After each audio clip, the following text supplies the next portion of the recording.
Hi, Sue Borison here from Your Teen Media, and today I'm here with Anisha Abraham, pediatrician and teen health specialist who currently is based in Amsterdam. So I'm excited to talk to you about a number of different things. The first one is that you're having this unusual experience of living in Amsterdam. What are the expectations of parents in Amsterdam compared to what they are in the United States? Well, first, Susan, thank you for having me today and to have this conversation.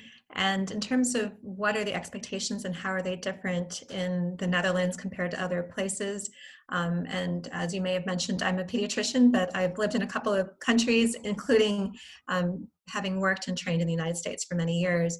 And I think the Netherlands is a very interesting place to be a parent and certainly to take care of other kids. But I would say that the big difference is that there's a tremendous push for kids to be kids and to have downtime and to relax and to also develop independence and to have very open conversations when it comes to things related to bodies and changes and sexuality. And one example of why I think this country is so lovely is that Wednesday afternoons for all Dutch schools is a half day to allow them just to have some time off in the middle of the week to go out and play sports. Tutoring, for example, is not really encouraged here. Really, kids are out on their bikes and playing sports.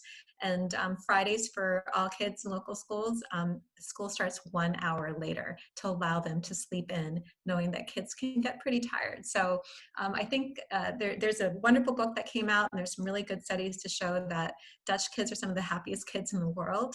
And I think part of it's just that they have a very balanced philosophy when it comes to rearing young people. So it's interesting, they're more relaxed than we are in America. How did COVID and all the rules that were implemented, how did those families respond? Like, you know, they're used to kind of the kids are used to more autonomy. How did it look there?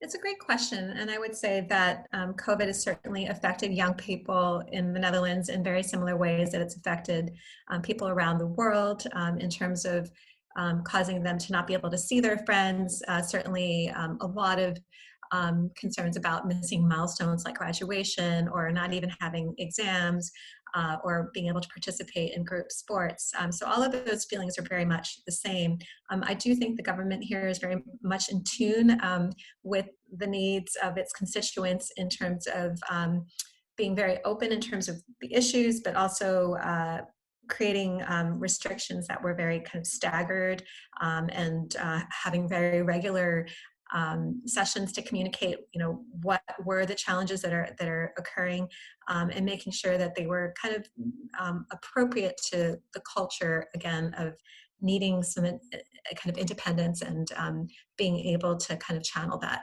But I would say that in general, that the Dutch people have been very responsive to all of the messaging that's been coming out, and I'm happy to say that in general we've done a fairly good job of flattening the curve, and just recently we only had 20 reported cases. We really think we're past the peak, and our kind of census in the hospitals have really decreased, and as a result primary schools reopened this week in the Netherlands, and we're seeing some of the other kind of relaxation of measures in terms of outdoor cafes, for example, being open and some kids being able to go back to sports.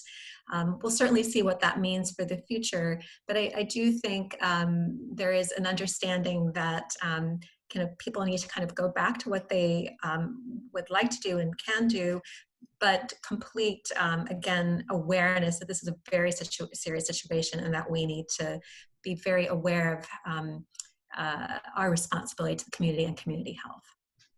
Well, I hope we're in for the same path because we're just starting to loosen the reins here.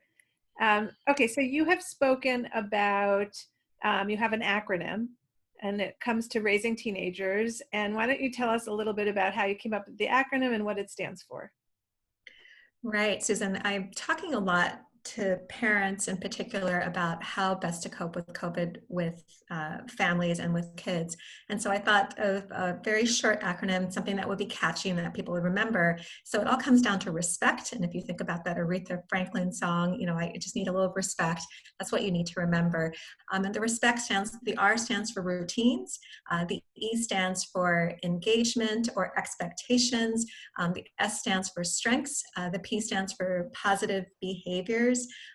The next E again stands for engagement, and the final T in that is for technology. We missed So, C. Give us oh, and sorry, C is for cheers or praise, which is really important. And how do we actually praise our kids?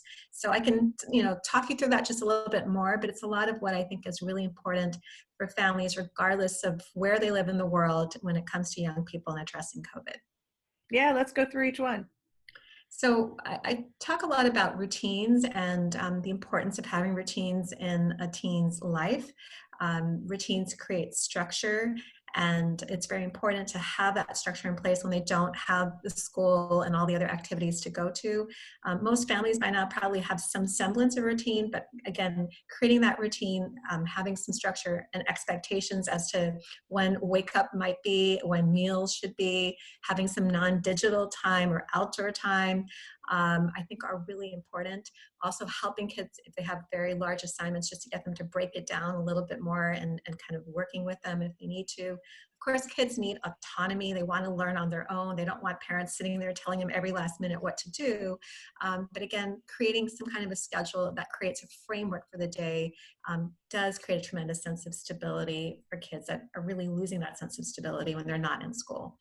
The E stands for expectations, and I think a really important message to parents out there is that it's so important to think right now about how we can maybe decrease our expectations of what we expect from our kids right now, much less ourselves. And I say that because parents say, how can I, manage this all, like do my work and keep the house spotlessly clean and serve meals and make sure my kids are doing what they need to do and keep up their grades? And I think the short answer is this is a really unusual circumstance. And I think we just need to decrease what we expect in terms of our kids' output right now. All kids around the world are in the same kind of boat as is your child, but this is a time to focus on well-being and making sure that your child is kind of doing okay and understanding what really makes them happy and how to keep them engaged and that they're doing okay with this process. So that's the E in respect. The S stands for strengths, and as a pediatrician, I feel very strongly that we need to really uphold what kids do well in terms of their strengths, and so much of building on strengths is also improving and increasing resilience, which is so important right now. It's all about, again, handling life's curveballs and building resilience. So I tell parents that every child and teenager out there has something that they do really well in, that they're passionate about. Not all the kids will maybe identify with it right away, but there is something that they really enjoy doing, whether it's the arts or music or science, and building on that during this time, allowing them to be a little creative is a really wonderful opportunity that we can use. And it certainly, again, really sets the stage for them feeling resilient down the line. And what does that look like as a parent in terms of, giving them support around their strengths?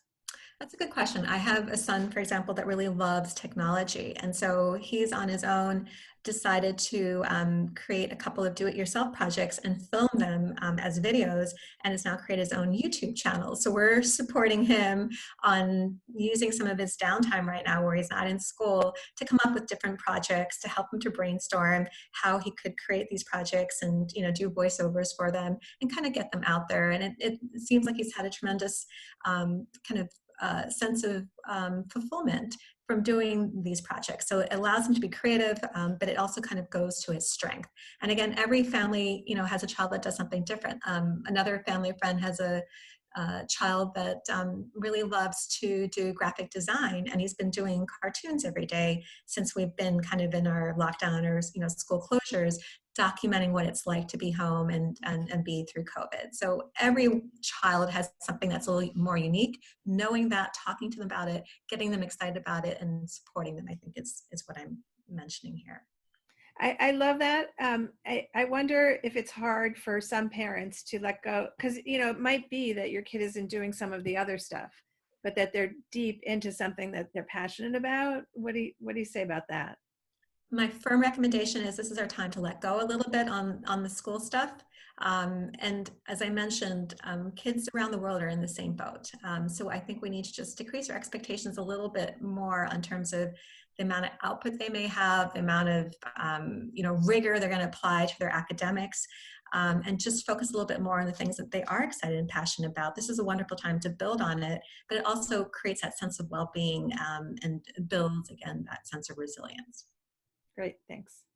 And the P in respect stands for positive behaviors. And kids really look to adults in terms of how they handle stress. So this is a wonderful opportunity for us as adults to think about what we can do in our lives to handle stress and anxiety. And there's a lot of parents are really anxious about the decrease in the economy, or the decline in the economy, and unemployment and transition and change. But thinking about very basic things like eating well to boost immunity, making sure we get the sleep that we need, again, for immunity, making sure that we're connecting with loved ones, whether it's through Zoom calls or whatever other format it is, but reconnecting and staying in touch with loved ones, getting out and doing a little bit of exercise, if you're allowed to, depending on where you live, or doing something like that indoors, mindfulness, yoga. I mean, there's so many different ways we can tap into modeling positive behaviors and modeling kindness. This is a wonderful time for us to be reaching out and supporting others in our community, and for our kids to see that and to also think about what they can do. So that would be the P in respect. The E that is in respect would be engagement. And in this case, I would say engaging our kids to think about the responsibility to community health. A lot of teenagers in particular think that they're not going to get COVID.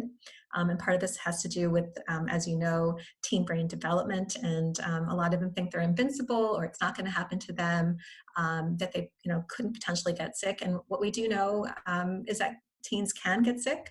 And even if they aren't feeling very severely ill, they can still have asymptomatic COVID and pass it on to people that are more vulnerable. So engaging young people to realize that they still have a responsibility, even as social distancing measures are decreasing, in terms of washing their hands, being thoughtful of other people that might have chronic illness, really trying to minimize, those engagements if possible, because we're still not quite out of that tough period right now. And in many places, we're still peaking. We're not anywhere near flattening the curve. So really encouraging young people to think about that as well. The C in respect is for cheers. So upholding kids for when they're doing things well. So many times we think about all the things that they're doing wrong. So if they actually did pick up those shirts off the ground, or they washed a dish, or they did something that was actually a very positive thing, being able to also call them on that, and to praise them for what they're doing well. And then the final bit is T for technology. The T in respect is for technology. And I get a lot of questions from parents about screen time. I'm not sure if you've had this experience as well, but our kids are on screens a lot right now, especially when they're doing online school. And my short answer is, it's really not about the time that they're spending right now. And I actually think technology is really important to help kids stay connected. It's really about the 3 C's, and that stands for the content. So what is it they're doing on that screen? The context, and finally, knowing your child. So is your child someone that has a really hard time historically getting off a video game, or getting off a computer, in which case they need a lot more limits than a child that is able to get on and off relatively easily. So knowing your child and some of those behaviors are really important. Okay, can you say the 3 C's again? Oh, yes. Child, context, and content would be the 3 C's. I love that, because I think we're all looking for guidelines and rules as parents. And, sadly, there isn't one for everybody. It is you have to know your kids. So technology, everybody wants to know how long, how many hours, what age. And at the end of the day, you just have to know your kid. Absolutely. And most parents do. So then being able to create those roles and make sure that you have clear roles in terms of media use and times where you're going to be digital, you're going to be media free so that they can go out and exercise or do other things is also really important. So these are all such great ideas. If things aren't going well right now in your house between you and your kid, these things maybe feel overwhelming. How do we do a reset to try to be able to look at the situation starting today and moving forward? I'm a huge supporter of having family meetings. And I think that in our family, we do that once a week.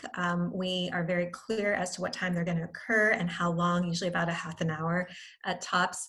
And what we talk about are the highlights and the kind of lowlights. So what are the things that are working and that we loved about the week? And what were the challenges and when things weren't going so well, or someone was really angry at the other? And we definitely have those moments in our household as well.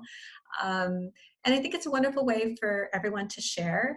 It is really important to make sure that everyone has time to speak and that no one feels that they're being interrupted. So you do have to have some guidelines. But I think that having an emergency family meeting or having regular family meetings is just one way to check in and make sure everyone's on the same page. Okay, Anisha Abraham, thank you so much for taking the time to talk to us. And we look forward to talking to you again. You have a book coming out. Does it have a title yet? Yes, it's called Raising Global Teens, Parenting the 21st Century. And that will be out in the fall. And so we hope to get back together with you before then. Thanks so much. Thank you, Susan.